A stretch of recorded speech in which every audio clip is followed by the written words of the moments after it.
안녕하십니까. 책 읽는 사자입니다.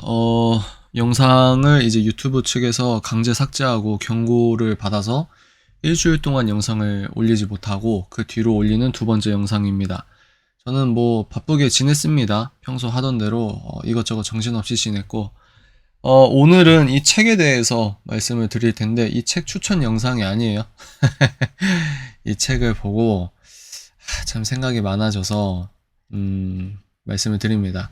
이 책은 전 대변인 출신 중앙일보 기자 출신이 쓴 책입니다. 우리가 보통 나란 일을 알 때 기자의 기사를 보고 알잖아요. 근데 그 기자들도 청와대 출입 기자들, 이런 기자들의 내용, 그러니까 청와대에서 공식적으로 브리핑하는 내용을 받아 쓰는 내용이 많거든요.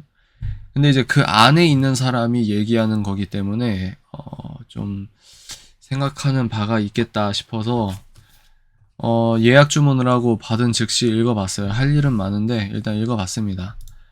내용을 소개해드리진 않을 거예요. 이 책을 통해 우리가 알 수 있는 내용들, 제가 생각하는 내용들을 나눠보려고 합니다. 자, 첫 번째 전제는 이 책을 추천하는 영상이 아닙니다. 여러분들 오해 없으시길 바라고요. 그리고 두 번째, 작가와 저는 현 정부를 바라보는 시각이 전혀 다릅니다. 작가는 현 정부 청와대 대변인이었으니까 뭐 두말할 나위가 없겠죠. 그죠? 이 책을 통해서 제가 생각한 것들을 좀 정리해봤습니다. 첫 번째, 현 정부 내각 어공이 쓴 책은 주변부에서 취재하는 언론사 기사보다 현 정부의 시각과 관점을 보다 가깝게 말해준다. 이게 이 책의 메리트죠. 그죠? 특히 유튜브 매체에서만 정보를 흡수하는 사람들, 이제 저의 구독자분들을 포함해서 현 정부에 불만을 갖고 있는 분 거의 대부분의 분들이 이제 유튜브 채널에서 올리는 여러 소식들을 위주로 이 세상을 바라보세요. 근데 자신도 모르게 확증 편향에 빠질 수 있습니다. 그러니까 내가 틀렸다는 거냐 이게 아니고 세상을 바라보는 그 현실 인식이 편향이 되면 될수록 내가 바라는 내 바램과 진짜 현실과 동떨어진 생각을 할 수 있다는 말이에요. 그래서 나와 정치적 견해가 전혀 다른 쪽에서의 논리와 명분, 그리고 이게 중요합니다. 그들의 진정성. 그들의 진정성을 알아주고, 아이고, 내가 잘못했네. 이러라는 게 아니라, 그들도 얼마나 진정성을 갖고, 이 현 정부를 지지하는지, 그런 것들을 우리가 간헐적으로라도 경청하려고 하는 노력이 필요하다. 저는 그렇게 생각을 합니다. 왜냐하면 이 사람을 차치하고라도 이 책을 읽고 더 나아가서 지금 현 정부 지지율이 40%라고 하면 문재인 대통령 지지율이 40% 정도 된다고 하면 10명 중 4명이라고 하면 물론 여론조사 방법도 지금 굉장히 비판적인 기사가 많이 나오잖아요. 그럼에도 불구하고 아직도 이렇게 응원하시는 분들도 우리 국민이라 이 말입니다. 그래서 이분들이 이런 식으로 세상을 보고 계시구나, 이해하려고 하는 노력이 필요하다 이 말이에요. 그래서 그들에게 설득당하라는 말이 아니다. 톤을 잘 구별하시길 바랍니다. 이거는 여러분들 이 책을 통해서가 아니더라도 가족 중에서 나와 정치 성향의 다른 가족이 있거든요. 그런 것들도 함께 생각해 보시라는 거예요. 절교할 수는 없잖아요. 친구나 직장 동료나 뭐 사이가 멀어지면 멀어지는데 가족이 그러면 그것처럼 슬픈 게 어디 있겠습니까? 그래서 우리가 그래도 이해하려고 하는 노력이 좀 필요하다. 생각이 달라도 함께 살아가야 되는 우리 국민 아닙니까? 그죠? 두 번째, 현 정권 내각 프로세스와 특히 문재인 대통령에 대한 에피소드를 통한 문 대통령의 현실 인식을 알 수 있다. 이게 중요한 부분 같습니다. 제가 처음 서론에서 말씀드린 것처럼 기자들은 그 안을 다 몰라요. 이렇게 듣는 내용, 공식 브리핑 내용, 뭐 자기들이 취재를 했다 하더라도 부분적인 취재일 수 있는데 그 안에 있는 사람의 이야기를 통해서 문재인 대통령이 어떻게 지금 대한민국을 바라보고 있고 이 중요한 현안마다 어떤 식의 해석을 갖고 있고 어떤 식으로 이제 열심히 있게 정책을 추진했는지 이런 것들을 알 수 있다는 거죠. 셋째, 현재 국민 40%가 어떤 시각으로 세상을 바라보는지에 대한 이해가 동반되어야, 제가 아까 말씀드린 겁니다. 현 대한민국 현실 인식이 보다 날카로울 수 있다. 내가 옳다고 믿는 바람과 실제 대한민국 현실은 다를 경우가 많아요. 그래서 유튜브만 보고 야 이제 다 됐다.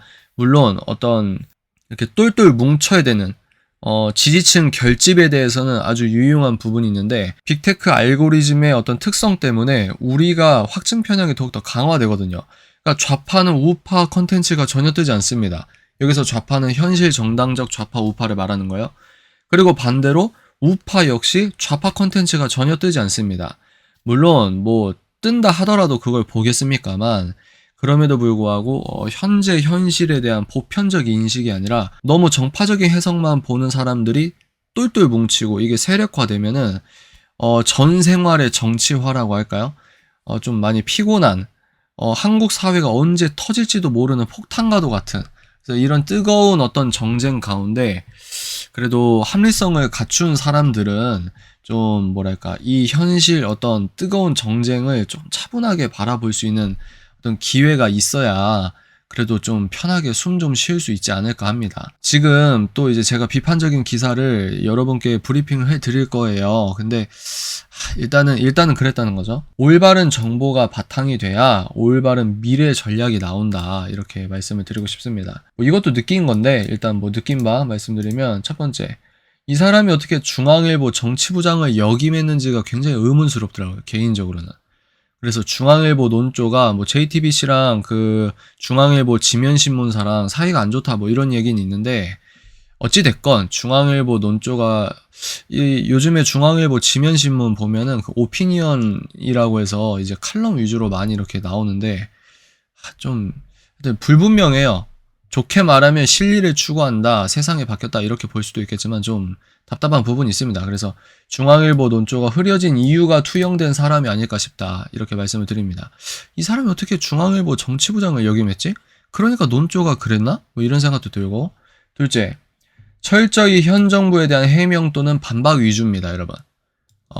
그래서 특히 부동산 변명은 실소가 터져 나옵니다.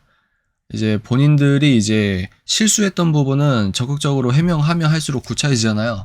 근데 안 다룰 수는 없었나? 여하간 철저히 현 정부에 유리한 해명 또는 반박 위주의 내용이고요.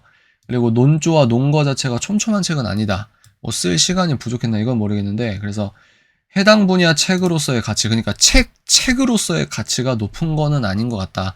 제가 감히 이렇게 생각을 합니다.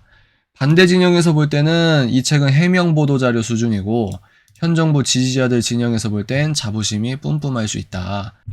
셋째입니다. 열정과 진정성보다 중요한 건 올바른 원리에 대한 이해와 방향성이다. 즉 방향성이 틀리다면 열심을 내면 낼수록 안타까운 결과를 맞이할 것이라는 거다. 뭐 이런 이야기를 제가 썼는데 그러니까 이 책을 보면 문재인 대통령의 열정과 그 열정을 어떻게 정치적으로 발휘하는지를 볼 수 있습니다.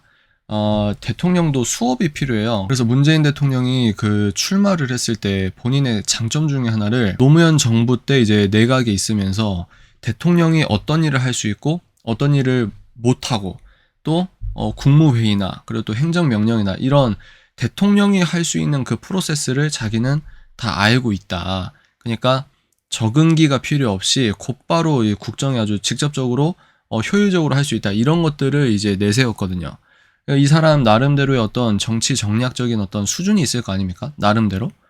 근데 그렇게 열정 있고 열심 있게 했다. 그리고 이런 것들을 막 홍보 일종의 알리는 책이죠. 문재인 대통령은 이 제목 자체가 승부사 문재인이니까 문재인 대통령을 어떻게 보는지 그리고 자기가 모셨던 그 문재인 대통령이 얼마나 이러이러한 한지 나름대로의 자랑 아닌 자랑을 이렇게 쓴 책인데 이걸 보면서 많은 생각을 했다는 거예요. 그래서 열정과 진정성은 누구나 있다. 중요한 거는 올바른 원리. 여기서 원리는 뭐냐면 개인의 자유를 중요하게 하는 바로 밑에 여기 나오죠. 개인의 자유를 중요시하는 자유민주주의의 원리입니다. 그 원리에 대한 올바른 이해가 필요한데 그래서 방향성이 되게 중요하구나. 진정성과 열정은 누구나 있어요. 그죠? 근데 그 방향성이 굉장히 중요하다. 그래서 방향성이 틀리다면 열심을 내면 낼수록 이게 곤란해지는 상황에 처한다. 대표적인 게 이제 부동산 아니겠습니까? 요즘엔 대출도 규제하고 있어서 말도 안 되는 이 대출 규제 때문에 힘들어하는 분들도 많다고 생각을 합니다. 네 번째, 이 자유민주주의에 대한 기초 이해가 없으면 이런 책을 보고 동화된다. 이 책을 보면은 아니요, 이렇게 열심히 하고 나란 일을 잘하고, 아니 이런 정부를 왜 욕한다는 거야? 왜 비판한다는 거야? 이런 식으로 생각할 수 있는데, 가장 무서운 사람이 뭐라고요? 책 한 권만 읽은 사람입니다. 그래서 저도 저와 어떤 정치적 견해가 달라도 이런 책들을 한번 읽어보려고 노력을 하는 거예요. 그래서 이 책의 해독제 또는 균형제로서 이제 윤희숙 이제 아직 의원이시죠? 윤희숙 의원이 쓴 정책의 배신 또는 정치의 배신을 여러분들이 일독하길 권합니다. 그러니까 똑같은 대한민국 4년을 살았는데 이 책을 읽었을 때와 정책의 배신, 정치의 배신 이 책을 읽었을 때 이렇게 다르게 해석할 수 있나 정말 많은 생각이 들거든요. 정책의 배신은 책이 좀 어려울 수 있어도 4년간 현 정부가 어떤 실책을 범했는지는 이제 정치의 배신이라는 책을 여러분들 한번 읽어보시길 권하고, 그리고 이 책에서는 뭐 이 사람이 다룰 분야가 아니라고 얘기할 수도 있겠지만 청와대 울산시장 선거 개입에 대해서는 여기 말을 안 하고 있더라고요. 하여튼 그렇습니다. 코로나에 대한 인식도 의료과학적인 어떤 인식이라기보다 본인들이 유리한 전문가 말, 본인들이 유리한 어떤 기사, 그런 내용들을 논거로 하더라고요. 본인들이 유리한 어떤 통계, 뭐 똑같습니다. 뭐 이 정부를 비판을 가하는 어떤 진영도 전문가의 권위를 빌려서 비판을 하거나 뭐 이런 게 다 똑같은 것 같아요. 참 복잡하죠. 총평, 같은 나라 다른 시각. 참. 그래서 서로 유리한 근거만 내세우는 유치한 정쟁. 근데 그러나 그 유치한 정쟁이 우리 삶에 가장 중요한 영향을 끼치는 실질적 전쟁이다. 유치한 정쟁인데 그게 내 삶에 가장 중요하고 가깝게 영향을 끼치는 실질적인 전쟁이다. 이게 정치 아니겠습니까? 이게 현실이죠. 그러니까 유치하고 아유 뻔하고 저놈들 뻔하고 이래서 정치를 멀리하고 정치적인 어떤 중요한 소식도 그냥 멀리하려고 아예 그냥 등한시하는 거는 전혀 바람직하지 않은 태도다. 차라리 반대를 하든 지지를 하든 어떤 입장을 견지하고 있는 것 자체가 민주주의 시민으로서의 책무가 아니겠는가. 두 번째, 문재인 대통령의 현실인식과 이념 방향성에 따른 진실성 가득한 정책의 부작용이 슬플 따름이다. 이게 무슨 말이냐면 너무 열심히 일해 주시는데 물론 다 틀렸다? 이거는 약간 근본주의로 빠질 수 있지 않을까요? 모든 게 틀렸다? 물론 이제 거시적 방향성 자체가 자유민주주의를 훼손하는 식의 어떤 이념적 방향성이라고 하면 거시적으로는 정말 문제가 많죠. 근데 이제 실리적인 부분에서 봤을 때는 이게 다 현 정부가 한 게 100이면 100개 다 잘못했다고 말할 수 있을까? 이거는 우리가 좀 신중하게 바라봐야 되는 필요가 있다. 그럼에도 불구하고 이 진실성 가득한 열심히 있는 정책의 4년 동안의 부작용이 슬플 따름이다. 슬플 따름. 대표적으로 큰 정부를 지향하잖아요. 큰 정부를 지향하는데 큰 정부가 개인의 삶에 적극적으로 개입한다. 그리고 현실 사회에 대한 왜곡된 인식의 대표적인 실례가 뭐죠? 부동산 정책이죠. 마지막, 그럼 이제 정권 교체가 돼야 되죠. 그죠? 정권 교체가 되어서 다른 진정성을 갖고 있는 쪽 정책이 어떤 결과를 갖고 오는지 알아보자 이거예요. 이념적으로 왼쪽으로 편향된 사람들이 갖고 있는 진정성, 열정, 열심으로 4년 동안 이렇게 했잖아요. 그거에 대한 결과를 우리가 보지 않았습니까? 그럼 이제 이 진정성보다 방향성이 중요하다고 하는데 오른쪽을 향하고 있다고 하는 이 방향성의 후보가 대통령이 된다고 하면 그 결과도 한번 보자 이거예요. 그 결과도 한번 보자. 그래서 잊지 말자 부동산, 잊지 말자 대출 규제. 제가 왜 이렇게만 썼냐면 되도록 실리적인 예시를 드는 겁니다. 실리적인 예를. 그러니까 돈은 정치 이념이 없잖아요. 돈은 돈이잖아요. 그러니까 많은 분들이 지금 현 정권에서 전향하시는 이유가 뭡니까? 부동산 정책 보고 이 정도 문제 있구나. 거기서 이제 깨어나시는 거거든요. 그러니까 이런 것도 가장 여러분들이 실리적으로 느낄 수 있는 부분을 적어 놓은 것이다. 이렇게 생각하시면 될 것 같습니다. 여기까지입니다. 지금 이 방역에 관련해서 이 말씀드릴 게 많은데 아무래도 이 경고를 한번 받다 보니까 스스로 조심하게 되는 이런 효과가 있어요. 구글 코리아가 바라는 방향 아니겠습니까? 그래서 그런 것들은 인스타그램이나 공식 밴드 계정이나 네이버 포스트나 제가 이제 다른 채널을 통해서 여러 가지 이야기를 해드리도록 하겠습니다. 오늘 여기까지입니다. 지금까지 정보다움 통찰 인사이트 텔러 책 읽는 사자였습니다. 뿅!